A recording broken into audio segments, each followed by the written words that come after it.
നമസ്കാരം, ഐഡിയൽ എക്സ്പ്രസിന്റെ പുതിയൊരു വീഡിയോയിലേക്ക് എല്ലാവർക്കും സ്വാഗതം. ഈ വീഡിയോയിലൂടെ ഞാൻ എന്താണ് മെയിൽ മെർജ്, എങ്ങനെ മെയിൽ മെർജ് ചെയ്യാം എന്നുള്ള ഡീറ്റെയിൽസ് ആണ് പറയാൻ പോകുന്നത്. എന്താണ് മെയിൽ മെർജ്? ഒരേ മാറ്ററുള്ള ഒരു ലെറ്റർ അല്ലെങ്കിൽ എന്തെങ്കിലും ഒരു ഡോക്യുമെന്റ് ഒന്നിലധികം പേർക്ക് അയക്കാൻ വേണ്ടിയിട്ടാണ് നമ്മൾ മെയിൽ മെർജ് യൂസ് ചെയ്യുന്നത്. ഒരു ഡാറ്റാബേസിൽ നിന്നോ സ്പ്രെഡ്ഷീറ്റിൽ നിന്നോ അല്ലെങ്കിൽ മറ്റ് സ്ട്രക്ചേർഡ് ഡാറ്റാബേസിൽ നിന്നും ഡാറ്റ എടുത്ത് ഒരു ഡോക്യുമെന്റിൽ, അതായത് ലെറ്റേഴ്സിലോ ലേബലിലോ അല്ലെങ്കിൽ എൻവലപ്പിലോ ഇൻസേർട്ട് ചെയ്യുന്ന രീതിയെയാണ് മെയിൽ മെർജ് എന്ന് പറയുന്നത്. മെയിൽ മെർജിൽ പ്രധാനമായിട്ടും രണ്ട് ഫയൽസ് ഉണ്ടാകും. ഒന്ന് ഡാറ്റ അടങ്ങിയ ഡാറ്റാബേസും മറ്റൊന്ന് എന്ത് ഇൻസ്ട്രക്ഷൻ അല്ലെങ്കിൽ എന്ത് മാറ്റർ ആണോ നമുക്ക് അയക്കേണ്ടത് അതടങ്ങിയ ഒരു ഡോക്യുമെന്റും ഉണ്ടായിരിക്കും. ഇങ്ങനെ രണ്ട് ഡോക്യുമെന്റ് മെയിൽ മെർജിൽ ഉണ്ടായിരിക്കും. ഒന്ന് ഡാറ്റാബേസും ഒന്ന് മാറ്റർ അടങ്ങിയ ലെറ്ററും ഉണ്ടായിരിക്കും. ഇനി മെയിൽ മെർജ് കൊണ്ടുള്ള ഗുണങ്ങൾ അല്ലെങ്കിൽ അതിന്റെ ഇമ്പോർട്ടൻസ് എന്താണെന്ന് നോക്കാം. നമ്മൾ ഓരോ ഇൻഡിവിജ്വൽസിനും സെപ്പറേറ്റ് ലെറ്ററുകൾ ടൈപ്പ് ചെയ്ത് അയക്കുന്നതിന് പകരം ഒന്നിലധികം പേർക്ക് നമ്മൾ ഒരുമിച്ച് ഒറ്റയടിക്ക് ലെറ്റർ അയക്കുകയാണ്. അതുകൊണ്ട് തന്നെ നമ്മുടെ സമയം, അതിന് നമ്മൾ ചെലവഴിക്കുന്ന എഫേർട്ട്, ഇതെല്ലാം തന്നെ നമുക്ക് റെഡ്യൂസ് ചെയ്യാനായിട്ട് കഴിയും. പിന്നെ ഇത് കൂടാതെ, ലെറ്റർ കൂടാതെ തന്നെ നമുക്കിപ്പോൾ ആർക്കൊക്കെ അയച്ചു എന്നറിയണമെന്നുണ്ടെങ്കിൽ അവരുടെ അഡ്രസ്സ്, അവരുടെ ഒരു ലിസ്റ്റ് നമുക്ക് പ്രിപ്പയർ ചെയ്യാൻ പറ്റും. ഇനി അത് നിങ്ങൾ കവറിലിട്ടാണ് അയക്കാൻ പോകുന്നതെങ്കിൽ അവരുടെ പേരും അഡ്രസ്സും എല്ലാം തന്നെ നമ്മൾക്ക് ഈ എൻവലപ്പിന്റെ മുകളിൽ പ്രിന്റ് ചെയ്യാനുള്ള ഓപ്ഷൻ പോലും ഈ ഒരു മെയിൽ മെർജ് മുഖേന നമുക്ക് ചെയ്യാവുന്നതാണ്. മൈക്രോസോഫ്റ്റ് വേർഡിൽ ഈസി ആയിട്ട് എങ്ങനെയാണ് മെയിൽ മെർജ് ചെയ്യുന്നതെന്ന് നോക്കാം. ആദ്യമായിട്ട് വേർഡിൽ ഒരു പുതിയ ഡോക്യുമെന്റ് എടുക്കുക.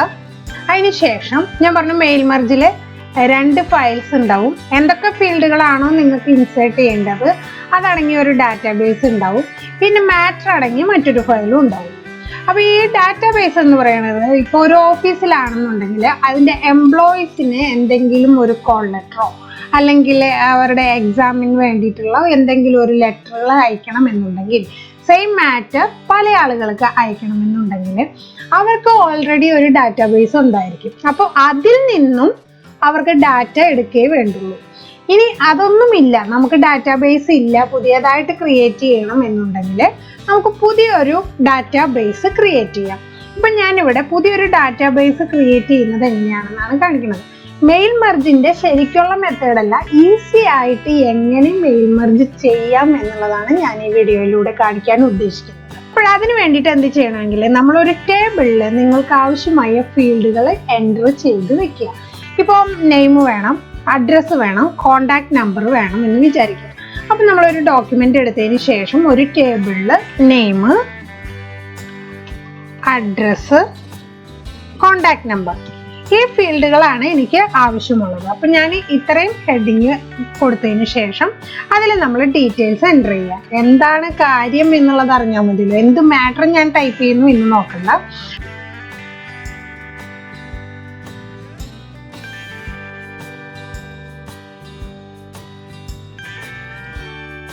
ടൈപ്പിങ്ങിൽ അത്ര സ്പീഡില്ല, അതുകൊണ്ടാണ് ഞാൻ ഇങ്ങനെ എൻ്റർ ചെയ്യുന്നത്. ഓക്കെ, ഇതിന് ശേഷം ടൈപ്പ് ചെയ്തതിന് ശേഷം നിങ്ങൾ എന്ത് ചെയ്യണമെന്നുണ്ടെങ്കിൽ ഈ ഡോക്യുമെന്റ് സേവ് ചെയ്ത് വെക്കുക. നിങ്ങൾ എവിടെയാണോ സേവ് ചെയ്യാൻ ഉദ്ദേശിക്കുന്നത് അവിടെ സേവ് ചെയ്ത് വെക്കുക. ഫയൽ സേവ് ചെയ്യുമ്പോൾ ശ്രദ്ധിക്കേണ്ട കാര്യങ്ങളും സേവ് ചെയ്യേണ്ടത് എങ്ങനെയാണെന്നും എല്ലാം കഴിഞ്ഞ ഒരു വീഡിയോയിൽ ഞാൻ പറഞ്ഞിട്ടുണ്ട്. അപ്പോൾ അതിനനുസരിച്ച് നിങ്ങൾ സേവ് ചെയ്താൽ നിങ്ങളുടെ ഫയൽസ് പെട്ടെന്ന് തന്നെ കണ്ടുപിടിക്കാൻ എളുപ്പമായിരിക്കും. ഇത് ഡാറ്റാബേസ് ആണ്, അതുകൊണ്ട് തന്നെ ഞാൻ ഡാറ്റാബേസ് എന്നതിനെ ചുരുക്കി ഞാൻ സേവ് ചെയ്യാണ്. അപ്പോൾ ഈ ഫയലിൽ ഞാൻ DB എന്ന് പറഞ്ഞിട്ട് ഞാൻ സേവ് ചെയ്ത് കഴിഞ്ഞു. ഇതാണ് നമ്മളുടെ ഡാറ്റാബേസ് എന്ന് പറയുന്നത്. ഇതിൽ നിന്നുമാണ് നമ്മൾ ഫീൽഡ് എടുക്കാനായിട്ട് പോകുന്നത്. ഇനി നമുക്ക് വേണ്ടത് എന്താണ്? രണ്ടാമത്തെ ഡോക്യുമെന്റ്, അതായത് മാറ്റർ അടങ്ങിയ ഒരു ഡോക്യുമെന്റ്. അപ്പൊ ഞാൻ ഇതിവിടെ നിർത്തിക്കൊണ്ട് തന്നെ ഞാൻ ന്യൂ ആയിട്ടുള്ള ഒരു ഡോക്യുമെന്റ് എടുക്കുകയാണ്. അതിൽ ഞാൻ ഇവിടെ എനിക്ക് പേര് വേണം, താഴെ അഡ്രസ്സ് വേണം. ഇവിടെയാണ് ഞാൻ മാറ്റർ കൊടുക്കാനായിട്ട് ഉദ്ദേശിക്കുന്നത്. ഡിയർ സർ അല്ലെങ്കിൽ മാഡം. അതിനുശേഷം ഞാൻ മാറ്റർ ടൈപ്പ് ചെയ്യാണ്. നിങ്ങൾക്ക് എന്ത് മാറ്റർ ആണോ വേണ്ടത് ആ മാറ്റർ നിങ്ങൾക്ക് ഇവിടെ ടൈപ്പ് ചെയ്ത് കൊടുക്കാവുന്നതാണ്. മാറ്റർ ടൈപ്പ് ചെയ്തതിന് ശേഷം നിങ്ങൾ താങ്കിങ് യു എന്നോ അത് എന്താണ് ആ ലെറ്ററിലെ കണ്ടന്റെങ്കിൽ അങ്ങനെ നമ്മൾ ടൈപ്പ് ചെയ്ത് കൊടുക്കുന്നു. അതിനുശേഷം ഇവിടെയാണ് എനിക്ക് നെയിമും അഡ്രസ്സും വരേണ്ടത്. അതിനുശേഷം ഞാൻ എന്ത് ചെയ്യുന്നു, മെയിലിംഗ് എന്നുള്ള ഓപ്ഷനിലേക്ക് പോകുന്നു. നമ്മളിപ്പോ ഒരു ഡാറ്റാബേസ് ക്രിയേറ്റ് ചെയ്തിട്ടുണ്ട്. അപ്പൊ ഇവിടെ ഓപ്ഷൻസ് നിങ്ങൾക്ക് കാണാം. Envelope, label, start, mail merge, select recipient എന്നുള്ള ഓപ്ഷൻ നിങ്ങൾക്ക് കാണാം. ഇവിടെ ക്ലിക്ക് ചെയ്താൽ നിങ്ങൾക്ക് കാണാം type a new list, use an existing list, choose from Outlook contacts. നിങ്ങൾക്ക് ഞാൻ പറഞ്ഞു ഒരു ഓഫീസിൽ ഡാറ്റാബേസ് ഉണ്ടായിരിക്കും. അപ്പം നമുക്ക് യൂസ് ആൻഡ് എക്സിസ്റ്റിംഗ് ലിസ്റ്റ് എന്നുള്ളത് പറയാം. ടൈപ്പ് എ ന്യൂ ലിസ്റ്റ് എന്ന് പറഞ്ഞാൽ ഇതിലൂടെ നിങ്ങൾക്ക് ന്യൂ ലിസ്റ്റ് ടൈപ്പ് ചെയ്യാം. അത് എങ്ങനെയാണെങ്കിൽ ഇതിൽ ക്ലിക്ക് ചെയ്താൽ കാണാം ഇത്തിരി കോംപ്ലിക്കേറ്റഡ് ആയിട്ടുള്ള ഒരു സംഭവമാണ്. അതാണ് ഞാൻ വേർഡിൽ ഒരു ഡാറ്റാബേസ് ആദ്യം തന്നെ ക്രിയേറ്റ് ചെയ്തത്. ഏറ്റവും ഈസി ആയിട്ട് നമുക്ക് ചെയ്യാവുന്ന ഒന്നാണ്. വേർഡിലോ എക്സലിലോ ഒരു ഡാറ്റാബേസ് ക്രിയേറ്റ് ചെയ്ത് വയ്ക്കുക. ഇതിലെങ്ങനെയാണ് ചെയ്യേണ്ടതെങ്കിൽ ന്യൂ അഡ്രസ് ലിസ്റ്റ് എന്ന് വരും. അതിന് നമുക്ക് കസ്റ്റമൈസ് ചെയ്യണം. അതായത് കുറേ ഫീൽഡുകളുണ്ട്, നമുക്ക് ഈ ഫീൽഡുകളൊന്നും ആവശ്യമില്ല. അപ്പം നമുക്ക് അതിനെ ഡിലീറ്റ് ചെയ്ത് റീനെയിം ചെയ്യണം, അല്ലെങ്കിൽ ആഡ് ചെയ്യണം. ഇങ്ങനെ കുറേ പ്രൊസീജിയേഴ്സ് ഉണ്ട്. അതിനുശേഷം ഇവിടെ വന്നിട്ട് വേണം നമ്മൾ എൻട്രികൾ ഇങ്ങനെ എൻ്റർ ചെയ്ത് കൊടുക്കാനായിട്ട്. ഇതെല്ലാം നമ്മൾ അവോയ്ഡ് ചെയ്യാൻ വേണ്ടിയിട്ടാണ് ആദ്യമേ തന്നെ വേർഡിൽ ഒരു ഡാറ്റാബേസ് ക്രിയേറ്റ് ചെയ്തത്. അപ്പൊ ഈ ഒരു മെത്തേഡ് നമുക്ക് ആവശ്യമില്ല. അതിന് പകരമാണ് ഞാൻ ഇങ്ങനെ ഒരു ഡോക്യുമെന്റ് ഡാറ്റാബേസ് ക്രിയേറ്റ് ചെയ്യുന്നത്. അപ്പൊ നമ്മൾ ലെറ്ററിലേക്ക് പോകുന്നു. അതിനുശേഷം സ്റ്റാർട്ട് മെയിൽ മെർജിൽ പോകുന്നു. ലെറ്റേഴ്സ് എന്നുള്ള ഓപ്ഷൻ സെലക്ട് ചെയ്യുന്നു. ലെറ്റേഴ്സ് എന്നുള്ള ഓപ്ഷൻ സെലക്ട് ചെയ്താലാണ് ഇൻഡിവിജ്വൽ പേജസിൽ നമുക്ക് ഈ ലെറ്ററിനെ ടൈപ്പ് ചെയ്തെടുക്കാനായിട്ട് പറ്റുള്ളൂ. ഈ സ്റ്റാർട്ട് മെയിൽ മെർജിൽ പോയാൽ നിങ്ങൾക്ക് ലെറ്റേഴ്സ് കാണാം, ഇമെയിൽ മെസ്സേജസ് കാണാം, എൻവലപ്സ്, ലേബൽ, ഡയറക്ടറി എന്നൊക്കെ പറഞ്ഞിട്ടുള്ള കുറെ ഓപ്ഷനുകൾ കാണാം. നിങ്ങൾക്ക് ഇതിൻ്റെ ഒരു ലിസ്റ്റ് എടുക്കണം എന്നുണ്ടെങ്കിൽ നമ്മൾ ഡയറക്ടറി എന്നുള്ള ഓപ്ഷൻ സെലക്ട് ചെയ്യുക. നിങ്ങൾക്കിത് എൻവലപ്പിന്റെ മുകളിൽ ഇതിൻ്റെ ആളുടെ പേരും അഡ്രസ്സും ടൈപ്പ് ചെയ്യണമെന്നുണ്ടെങ്കിൽ എൻവലപ്പ് എന്നുള്ള ഓപ്ഷൻ നമുക്ക് സെലക്ട് ചെയ്യാം. അതൊക്കെ എങ്ങനെയാണ് വരുന്നതെന്ന് ഞാൻ പിന്നീട് പറഞ്ഞു തരുന്നതാണ്. അപ്പൊ ഇതിൽ നമ്മൾ ചെയ്യേണ്ടത് എന്താണെങ്കിൽ ഇതിൽ സെലക്ട് റെസിപ്പിയന്റ് എന്നുള്ള ഓപ്ഷൻ എടുക്കുക. നമ്മൾ മുമ്പേ തന്നെ ഒരു വേർഡ് ഫയലിലോ എക്സൽ ഫയലിലോ നമ്മൾ ഡാറ്റാബേസ് ക്രിയേറ്റ് ചെയ്ത് സേവ് ചെയ്തിരിക്കുന്നത് കൊണ്ട് നമുക്ക് യൂസ് ആൻഡ് എക്സിസ്റ്റിംഗ് ലിസ്റ്റ് എന്നുള്ള ഓപ്ഷൻ സെലക്ട് ചെയ്യാം.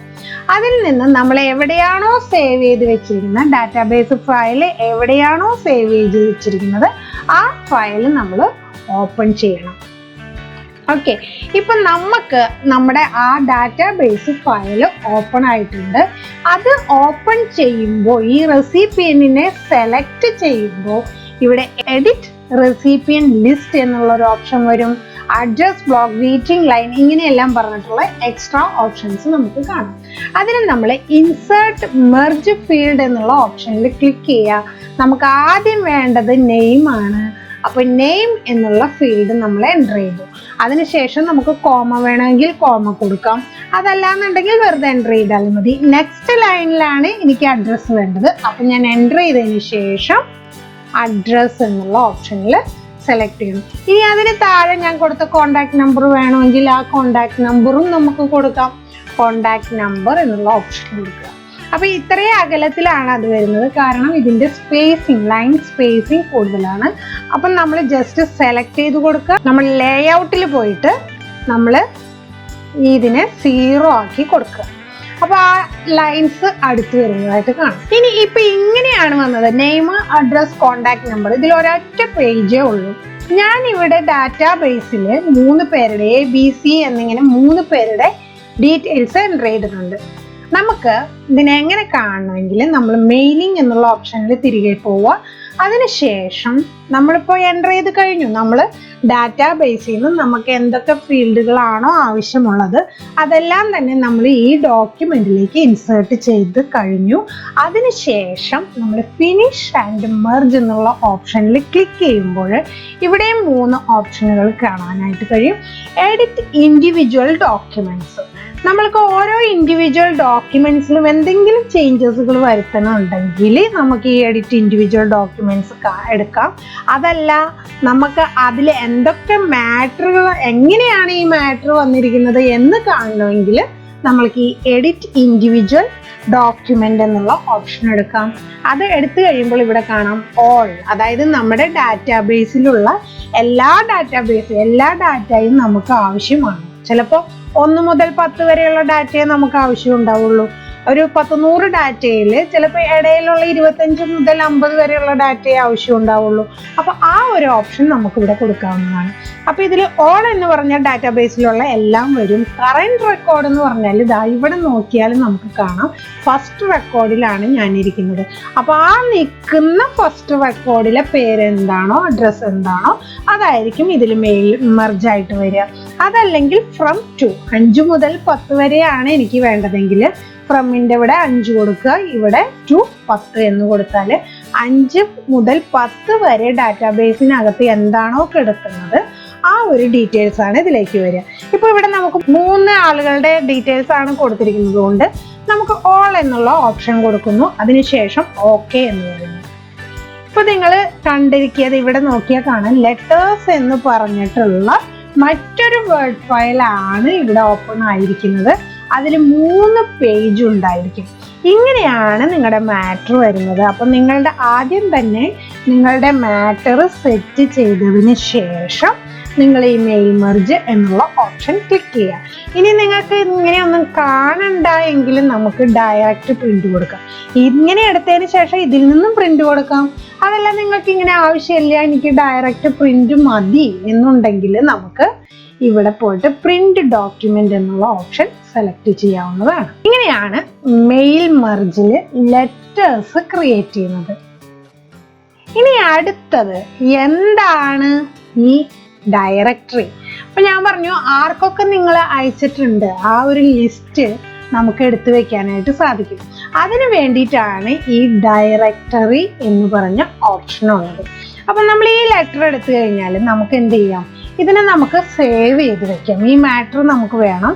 അപ്പൊ ഈ ഫയലിനെ നമുക്ക് സേവ് ചെയ്യാം. അപ്പൊ നോക്കൂ, ഇതിൽ ഒരൊറ്റ ഷീറ്റേ ഉള്ളൂ. അപ്പൊ നമ്മൾക്ക് എന്താ, ഇതിനെടുത്ത എഫേർട്ട് കുറവാണ്, സമയം കുറവാണ്. നമ്മൾ 25-ലധികം പേർക്ക് ചിലപ്പോൾ ഈ മെയിൽ മെർജ് യൂസ് ചെയ്യും.